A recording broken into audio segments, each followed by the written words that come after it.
welcome to another Save Your Books live streaming video, and we're working on some vintage children's books, which are super fun to be working on. I'm going to try and get the chat going up in my other screen. Here we go. Aha. Okay, so I have the chat up now. I am here for you if you have any questions. And I think in my thumbnail I talk about having surgery. What we're doing here is kind of a surgical thing for the books because the inner hinge is in really good shape, and so I don't want to just take the cover off and put it back on, which is a pretty standard way to restore a book. But look, I'm just going to show you guys again. It's really quite solid. These books were meant for children, and they were bound, actually created, thinking about that ahead of time, which is so unlike the publishing today. Many of the books that are even meant for children are still just falling apart left, right, and center. I mean, what in the world are they thinking when they're making paper covers? Like just paper. This at least had a plastic coating over it, although, as we can see, still didn't stay, and the spine is just gone. So we have to replace the two spines here, and what do we replace these spines with? Because originally they had a piece of board like this in place. This is the same binder's board that they have in the cover. And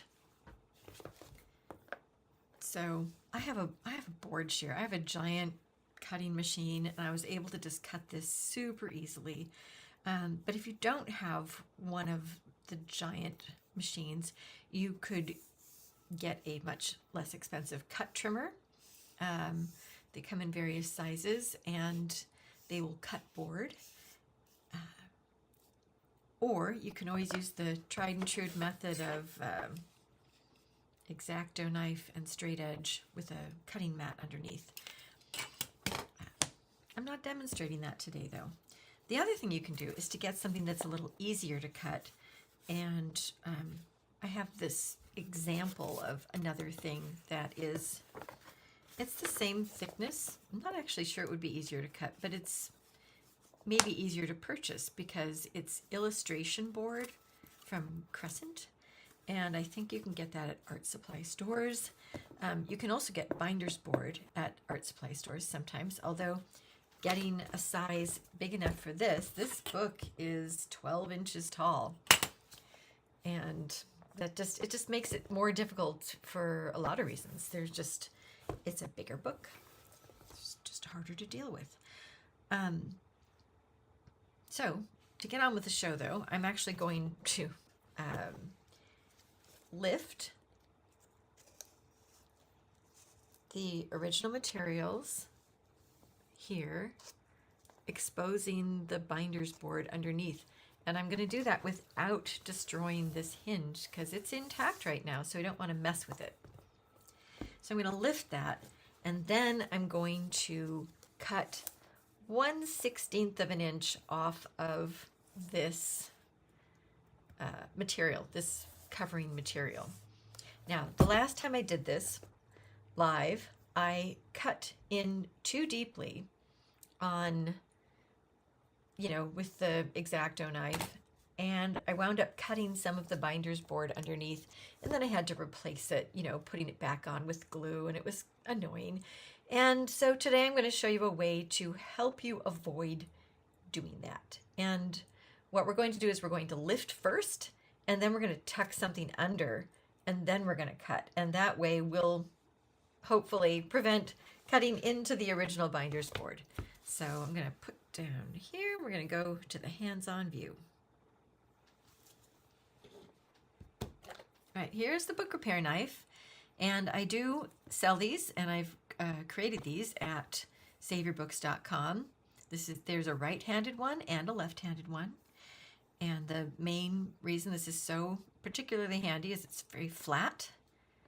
It's flat on the one side, and on the other side it has a lovely long bevel, almost 1/4 of an inch of a bevel, and it's rounded like a fingertip. And that's part of what makes it so nice to work with. All right, I'm going to work on Busiest People Ever first. And something that's handy to do is have some covered bricks. I have a video on a nice way to make those. You need clean, dry bricks. And putting them underneath the book means that I can just lift the book up and have access for my hand to rest here or to just, be underneath this, because I need to be able to get at this area and keep it controlled. Whenever you're using a book repair knife of any kind, you want to make sure that you have part of your hand touching the book or the desk, or even sometimes just have your elbow tucked in. But you need to maintain control. All right, so I'm just going to get in here, and I got a little bit of this opened up, and I'll show you how I started that over here. So whenever I'm working on, basically this area, it's really hard to watch the screen. I want to see what I'm doing and do this. So I'm trying to lift probably this much, an inch, 1.5 inches if I can, something like that. But the first thing I'm going to do is I'm going to cut. Actually, I'm just going to get rid of that piece. You need to cut along the edge so that you have some place to lift. And this edge is obviously already cut. I don't need to worry about that. And then see how I'm just kind of like pushing in. Try and get this centered. I'm like pushing in and finding the edges. Where did I just make that cut? Here we go. And the ideal is to get the material but not the board.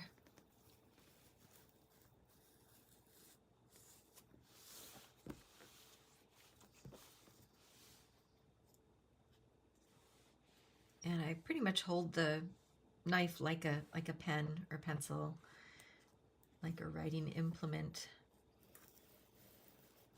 And I'm sliding it along. And when I'm sliding it, I'm pressing down on the knife. And I'm checking to make sure I'm not pulling up a big chunk of the board.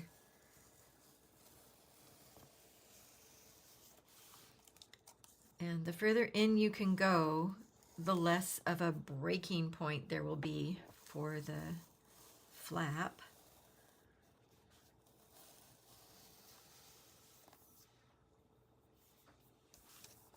Okay, and I'm checking it for lumps. There's a little bit of a lump right there. Let's see what's going on. Yeah, some of the board got fluffy. I'll show you. As I was moving the knife along, it kind of developed a fluffiness. So I'm getting rid of that. That's better. Don't want any lumps or bumps. Okay, so that's done. Now I'll do this part, and I don't like to use this for cutting this because it has the bevel, and so it's pushed out a little bit from the straight edge.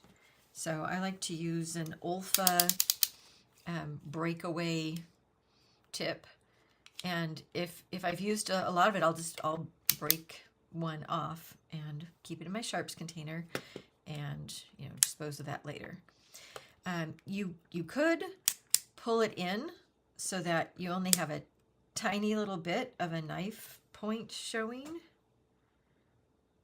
You could do that. But it's still deeper, thicker than this actual page, so it could wind up cutting through. Let's give that a try. But first I need to get the board I was talking about to stick underneath here, and you just need some chipboard. Let's see, what do I have around? Oh, I meant to have that ready. Oh, here's an idea.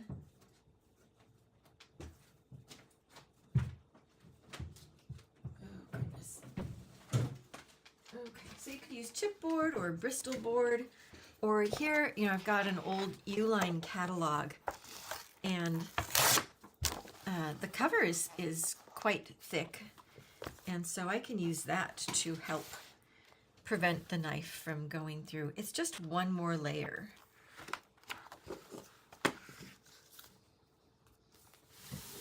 Getting bricks out of the way.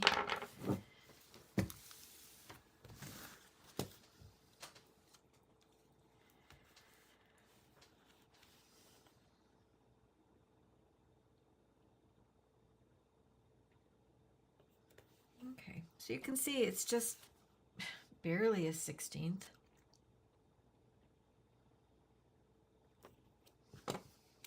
And I'm going to move this out because I don't know, it just seems like it's not sticking out far enough for me to really handle it well.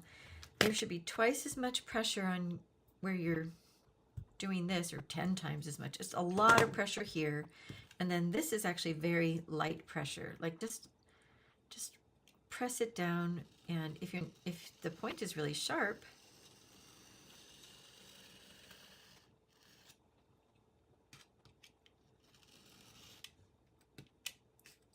yeah, just really lightly.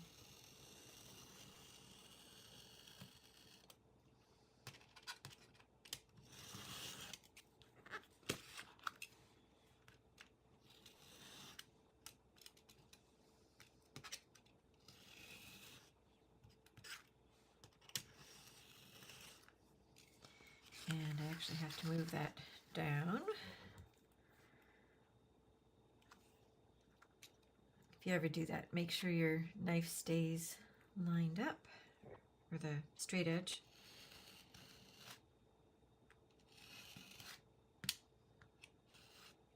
Okay, so there, we got that.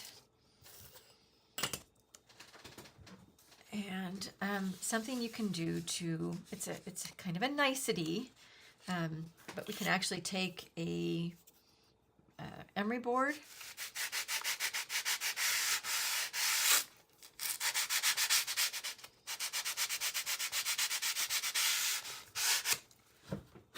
and sand that edge just a little bit. Another option for that would be to use the board that's in the book repair kit that I sell, and this is the 100 grit, and boy, that's pretty nice. That's getting it really well.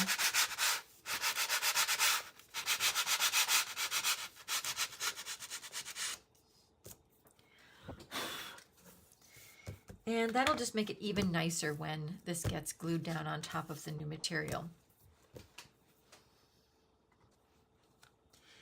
So that I'm going to do for all four sides of the book here. And then the other thing I'm going to do is I'm going to lift on the inside where the square comes in here.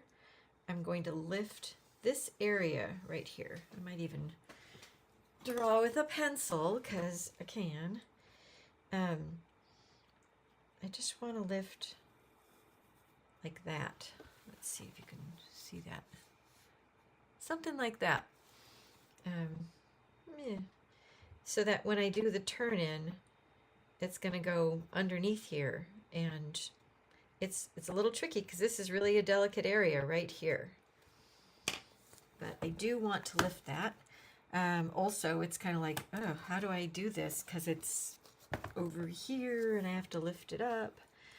Let's try these bricks again.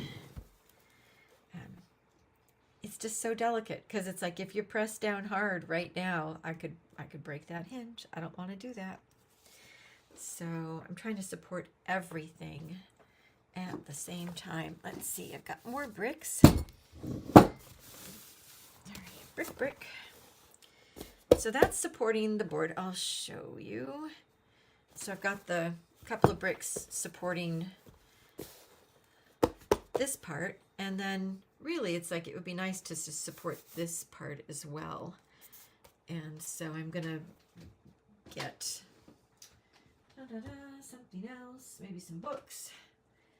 Yeah, I can get a little stack of books.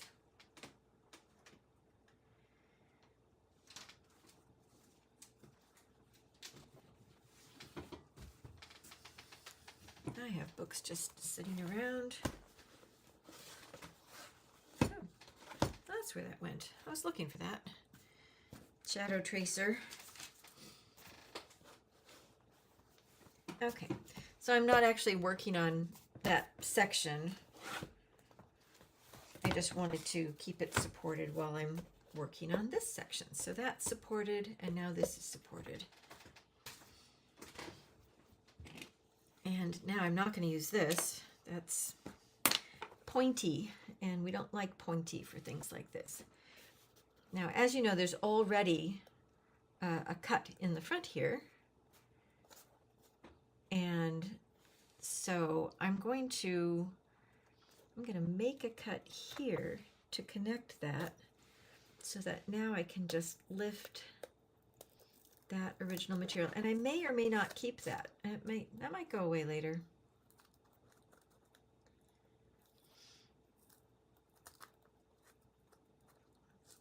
And I'm just pressing this, the board here, I'll show you later, is pretty fluffy, and I'm going to want to, yeah, the board is separating, like all the layers are separating. So I'm going to get some paste in there later. All right, meanwhile, I'm able to kind of press the knife in and using little like finger motions like this, I can kind of get that area opened up. This pencil mark may be a little much. Let's see. It just needs to go to there. So just in there and over there. And so there. Now I've done that.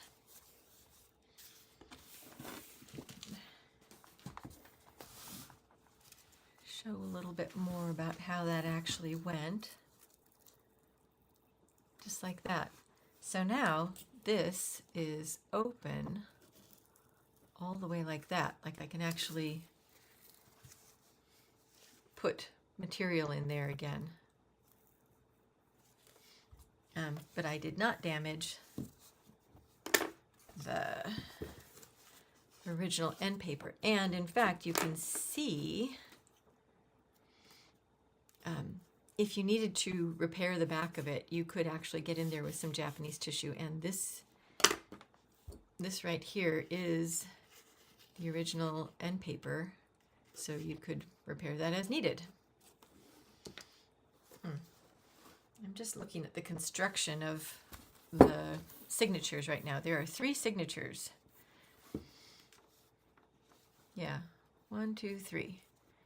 And the construction of the end papers is that it was part of the signature. So on the last 2, on the first and the last signature, the end papers were just wrapped around and then they were glued to the board. All right.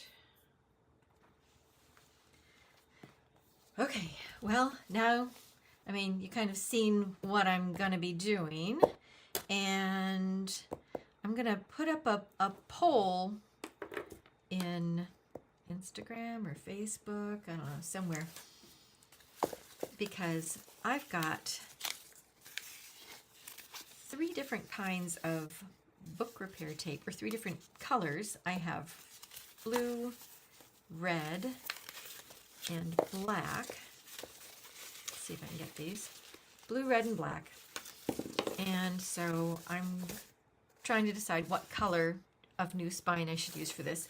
And I've got this tape, and I'm going to do one of these books with the book repair tape, and I'm going to do the other book with book cloth. And I have, oddly enough, the same 3 colors in the Canopetta book cloth, which is one of my favorite book cloths to work with because it's paper lined with paper, and because it has a tooth to it, if you get a little spot of some sort of dry glue, if it gets wet, that's not great. But if it's just a little bit of glue that got rubbed onto it, you can usually get it off.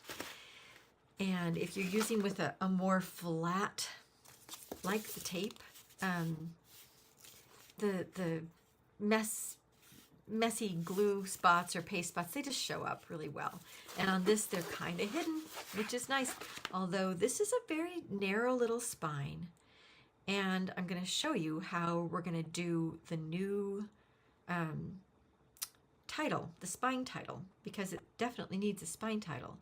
And that's going to be in the next thing. I'm going to show you how we're going to do that so that it's not just a piece of paper stuck onto a spine, because that isn't going to look great. But what I'm going to do is going to be great. So please show up next Thursday for that. And thank you all for watching.